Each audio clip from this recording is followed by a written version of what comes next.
액션 let's go 저 건물을 찾으러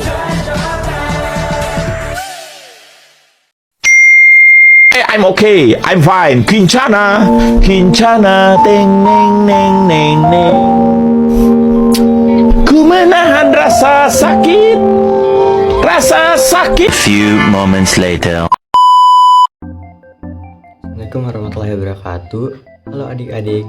Jadi sebelumnya kalian pernah mendengar partisipasi masyarakat dalam menegakkan dan melindungi hukum di Indonesia belum? Kalau belum, yuk kita pelajari bersama-sama. Sebelum kita masuk ke materi inti, di sini saya akan menjelaskan beberapa pendahuluan terkait judul pembelajaran yang akan kita bahas pada kali ini, yaitu partisipasi masyarakat dalam melindungi dan menegakkan hukum di Indonesia. Penegakan dan perlindungan hukum perlu dilakukan secara terus-menerus dan bertahap oleh seluruh pihak masyarakat. Berdasarkan pasal 27 ayat 1 yakni yang berbunyi segala warga negara bersamaan dengan kedudukannya di dalam hukum dan pemerintah wajib menjunjung hukum dan pemerintah itu dengan tidak adanya kekecualian. Nah, sebelumnya teman-teman tahu nggak nih apa itu partisipasi? Jadi, partisipasi menurut Kamus Besar Bahasa Indonesia atau KBBI memiliki arti perihal turut berperan serta dalam suatu kegiatan, keikutsertaan, atau peran serta.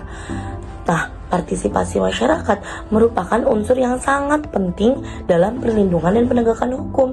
Masyarakat yang aktif dapat membantu menghilangkan kemungkinan terjadinya pengabaian terhadap kasus hukum. Bagaimana sih partisipasi masyarakat terhadap perlindungan dan penegakan hukum? Nah, jadi bentuknya itu sepertinya tadi saya katakan, bisa berupa masyarakat yang aktif dalam melaporkan dugaan atau tindakan kriminal yang ada di sekitarnya. Apa peran masyarakat dalam perlindungan dan penegakan hukum? Nah, bentuk partisipasi warga negara dalam perlindungan dan penegakan hukum dalam lingkungan sekitarnya bisa berupa masyarakat aktif dalam melaporkan dugaan tindakan kriminal yang ada di sekitarnya. Terus, kemudian masyarakat juga dapat mengawasi berjalannya penyelidikan atas kasus kriminal yang dilakukan aparat negara hukum. Apakah penting perlindungan dan penegakan hukum di Indonesia?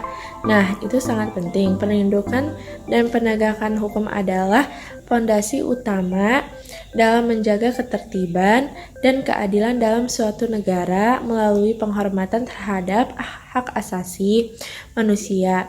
Nah, penerapan hukum yang adil dan penegakan aturan kita dapat membangun masyarakat yang lebih aman, terus adil dan berkeadilan.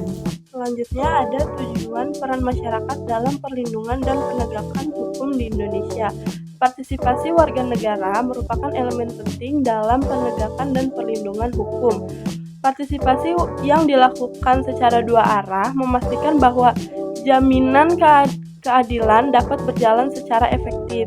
Partisipasi masyarakat merupakan salah satu cara efektif dalam melindungi dan menegakkan hukum di Indonesia.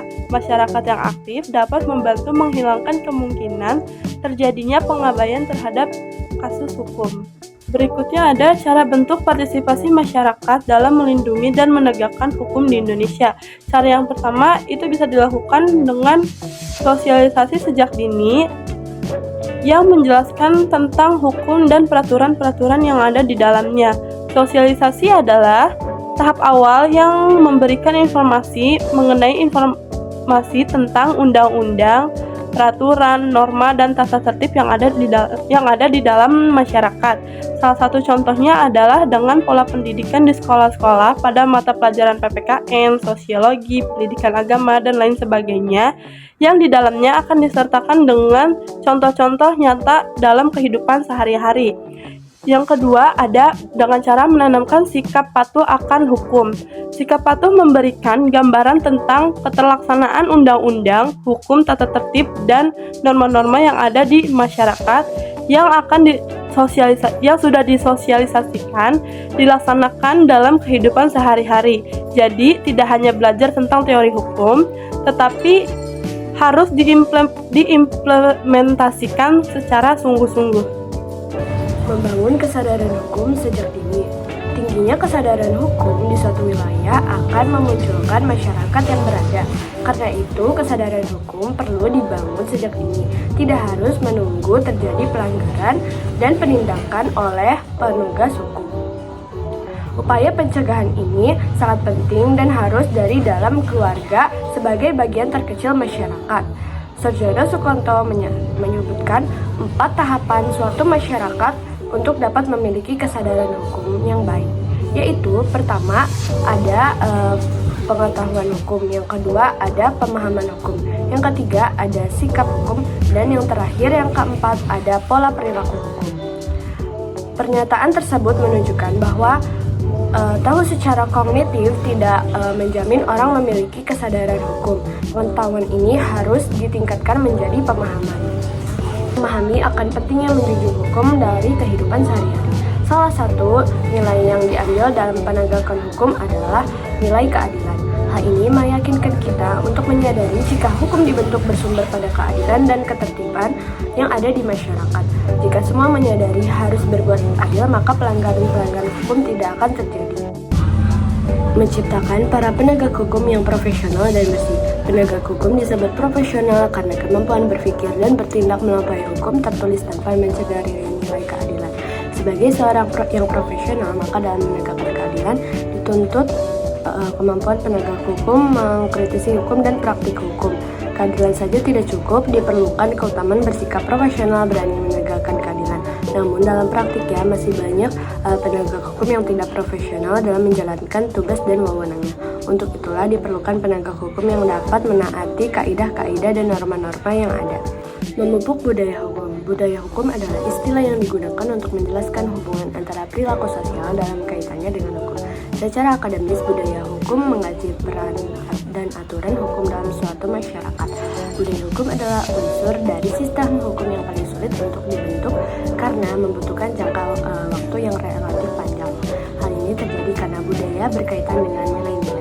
Apa berkaitan dengan nilai pasti membutuhkan proses internalisasi agar nilai-nilai itu tidak sekedar diketahui tetapi juga dipraktikkan dalam kehidupan sehari-hari.